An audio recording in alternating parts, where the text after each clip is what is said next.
Welcome back to Not Theoretical. I'm Lena. And I'm Dan. Not Theoretical is your mental gym with none of the sweaty maths. We break down big ideas into practical brain-boosting workouts across leadership, learning, and life. No fluff, just reps that actually stick. In this episode, Ever been overwhelmed by a project that had so many moving parts, you ended up missing something painfully obvious? yep, like that one little step that unravels everything because your brain was juggling 20 tabs at once. Exactly. That's the trap of complexity. And today, we're unpacking a toolkit that cuts through it. Think of it as the user's guide for how checklists can actually make you smarter, not just more organized. We're talking about 5 principles that help reduce errors, save brain power, and boost team coordination. Whether you're leading a project, planning a launch, or trying not to forget your kid's lunch again, this one's for you. And maybe also for that friend who's brilliant but chronically overwhelmed.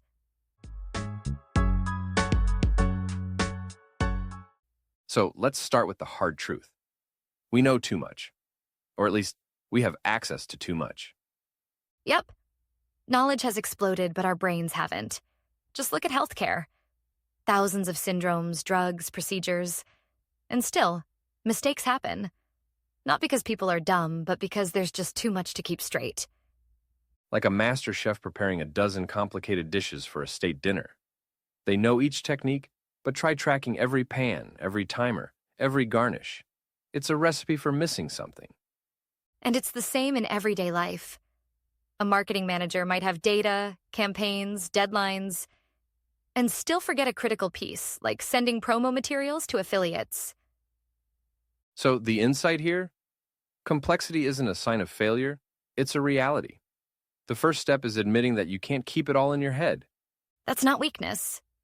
That's strategy.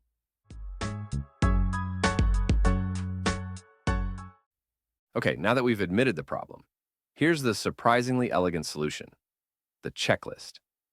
And before you roll your eyes, yes, it sounds basic. But in high-stakes environments like surgery or aviation, checklists save lives. Literally. Because the stuff we forget isn't the advanced stuff, it's the obvious steps under pressure. A seasoned rock climber doesn't skip their pre-climb checklist, even after years of experience. Or a developer who adds a tiny checklist to their code commits. Tested? Debug prints removed? It's 5 seconds of prevention for hours of bug fixing. The magic is in how it frees up your mental energy. You stop wasting attention on remembering the basics and start focusing on the complex stuff that does need brain power. But here's the catch. Not all checklists are created equal. Right? A bad checklist is like a bad map. It's cluttered, confusing, and doesn't actually help you get where you're going. Effective checklists are short, like 5 to 9 items. They hit the killer steps, the ones that, if missed, cause major problems. Like a pilot's pre-flight list. It doesn't cover everything, just the things that can't be missed. Or a chef who pairs a 2-page recipe into 7 clear checks before plating a signature dish. The design matters. Use familiar language. Decide, are you reading and doing? Or doing, then confirming? Make it usable in the real world, not just in theory. That's what turns a list into a tool. So we've got a good checklist. Now imagine trying to execute it alone on a big, complex task. That's where teamwork comes in. The lone genius is a myth. A successful surgery, even a plane landing, it's a team sport. Like the ER doctor coordinating roles in a multi-patient trauma scenario. She's not trying to do it all. She's orchestrating the right skills at the right time. Or like an orchestra. The soloist matters, but without synchronized strings, brass, and percussion, it's noise, not music. A checklist in that context becomes shared sheet music. Everyone's working off the same structure.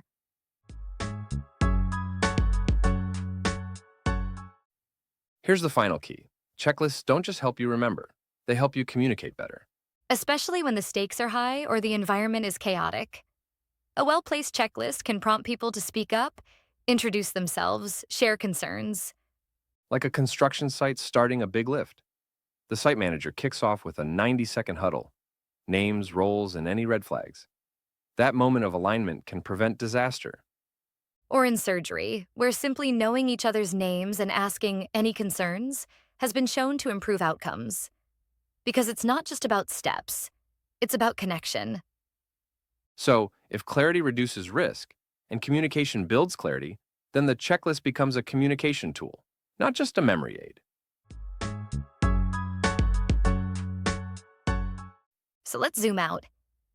Complexity's not going away, but instead of trying to outsmart it with more memory or more effort, We simplify with checklists that are designed well, used by teams, and built to enhance communication. you don't need to do it all, remember it all, or go it alone.